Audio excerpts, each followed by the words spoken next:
اعوذ باللہ من الشیطان الرجیم بسم اللہ الرحمن الرحیم کتب علیکم اذا حضر احدکم الموت ان ترک خیرا الوصیۃ للوالدین والاقربین بالمعروف حقا علی المتقین صدق اللہ العظیم۔ رب اشرح لی صدری ویسر لی امری واحلل عقدۃ من لسانی یفقہوا قولی رب یسر ولا تعسر وتمم بالخیر آمین یا رب العالمین۔ آج کے سبق میں ہم انشاءاللہ تعالیٰ سورۃ البقرہ کی آیت نمبر 180 کو گرامیٹیکلی اینالائز کریں گے۔ آیت آپ سکرین پہ لکھی ہوئی دیکھ رہے ہیں، اور میں پہلے عرض کر چکا ہوں کہ سورۃ البقرہ میں احکام جو ہیں وہ شروع ہو چکے ہیں، اور احکام کی تفصیل کے لیے آپ کسی اچھی تفسیر کی طرف رجوع کر سکتے ہیں۔ ہم صرف گرامیٹیکلی اینالائز کریں گے جی آیات کو۔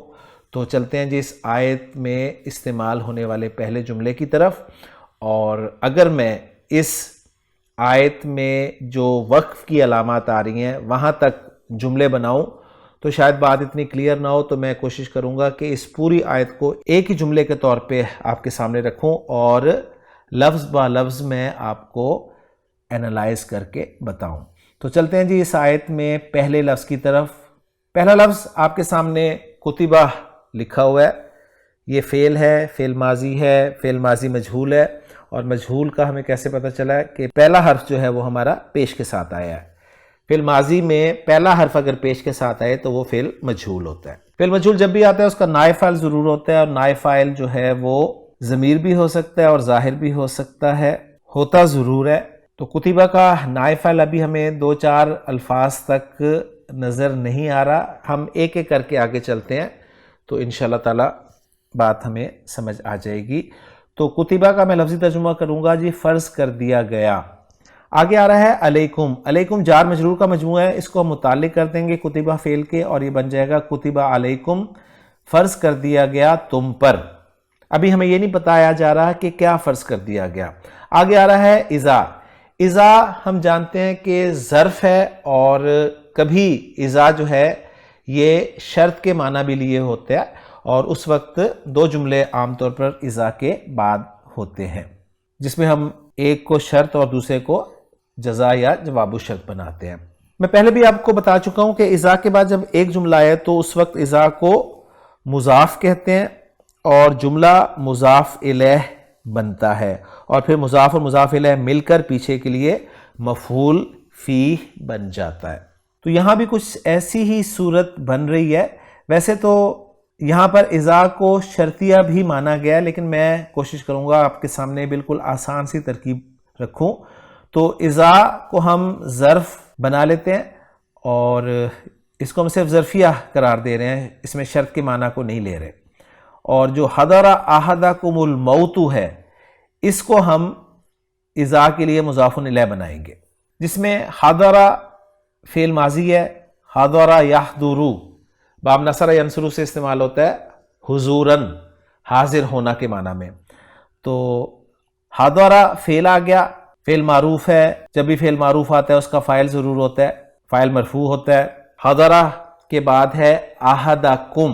احدکم پر اگر آپ تھوڑا سا غور کریں تو یہ مضاف الیہ کا مجموعہ ہے، اور ہم اچھی طرح جانتے ہیں کہ اسم کے ساتھ جب بھی اٹیچ ضمیر ہوتی ہے تو وہ ضمیر مجرور متصل ہوتی ہے، اور کنسٹرکشن جو ہے وہ مضاف الیہ کی بنتی ہے۔ تو احدکم یہ مضاف الیہ ہے، اور احد منصوب ہے تو یہ مفعول بہ بنے گا حضر فعل کے لیے۔ آگے آ رہا ہے الموت، یہ مرفوع اسم ہے، تو الموت کو ہم حضر فعل کے لیے فاعل بنا لیتے ہیں، اور حضر احدکم الموت کا ترجمہ ہم کریں گے، لفظی ترجمہ ہوگا حاضر ہو گئی تم میں سے ایک کو موت، یعنی موت تم میں سے ایک کو حاضر ہو گئی۔ اور پھر اذا کے ساتھ ترجمہ کریں گے جب تم میں سے کسی کو موت آ جائے۔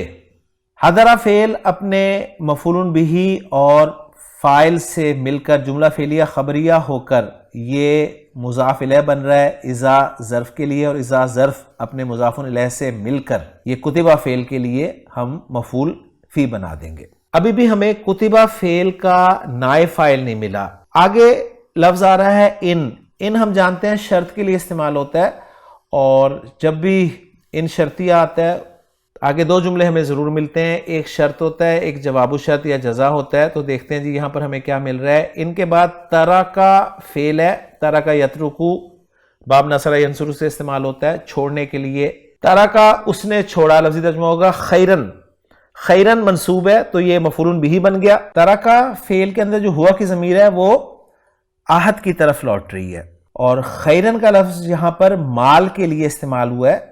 خیر کے ویسے تو لفظی معنی بھلائی کے ہوتے ہیں، لیکن خیر مال کو بھی کہا جاتا ہے، جیسے آپ نے سورۃ العادیات میں اس لفظ کو سنا ہوگا وَإِنَّهُ لِحُبِّ الْخَيْرِ لَشَدِيدٌ. تو وہاں پر مال کے معنی میں یہ استعمال ہوا ہے، یہاں بھی مال کے معنی میں استعمال ہوا ہے، نکرہ استعمال ہوا ہے.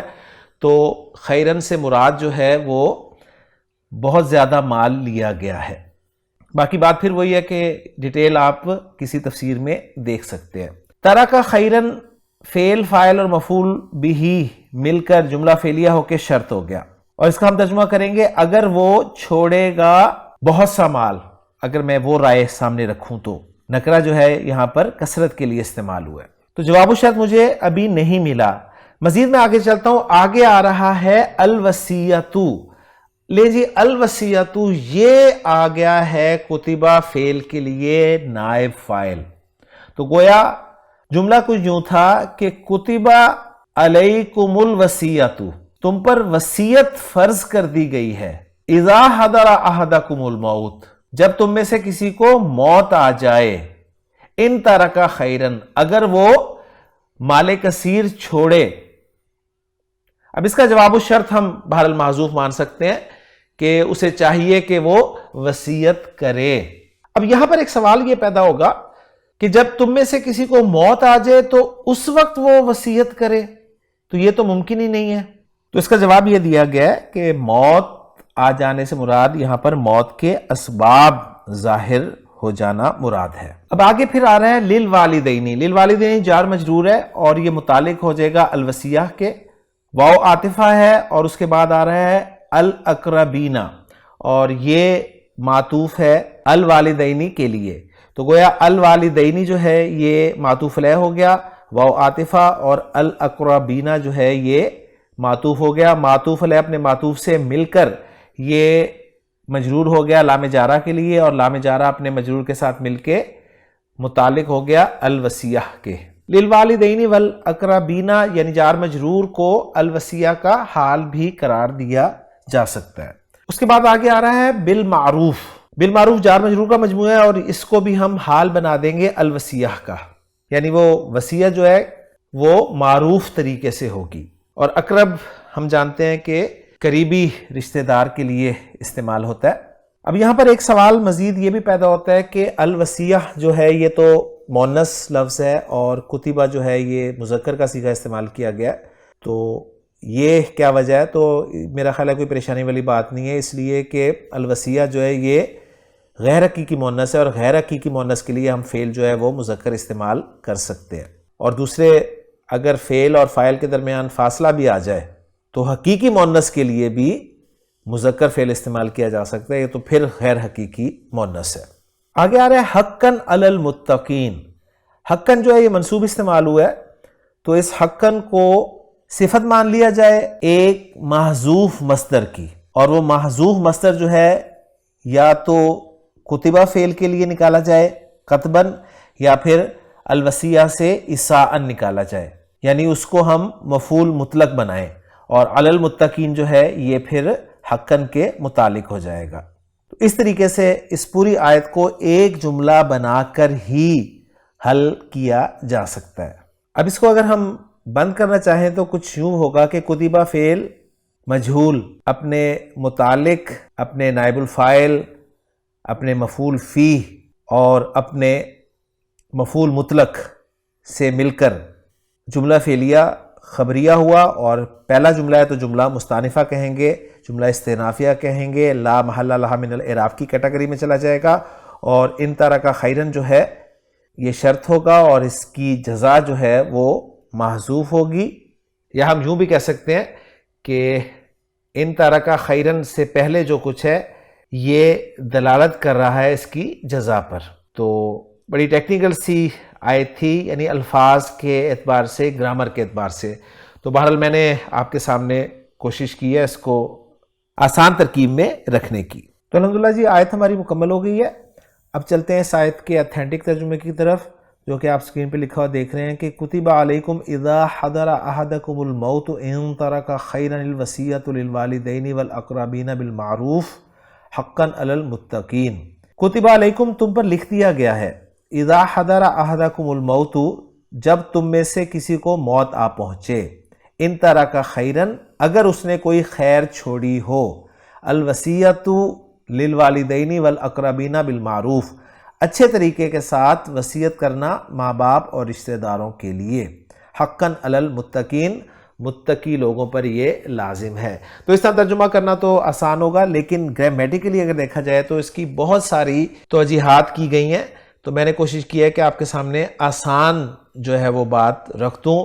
تو الحمدللہ جی آیت ہماری مکمل ہوگی. انشاءاللہ تعالیٰ اگلے لیکچر میں اگلی آیت کے ساتھ جو کہ اسی موضوع سے ریلیٹڈ ہوگی ملاقات ہوگی آپ سے. سبحانک اللہم و بحمدک اشہد ان لا الہ الا انت استغفرک و اتوب الیک.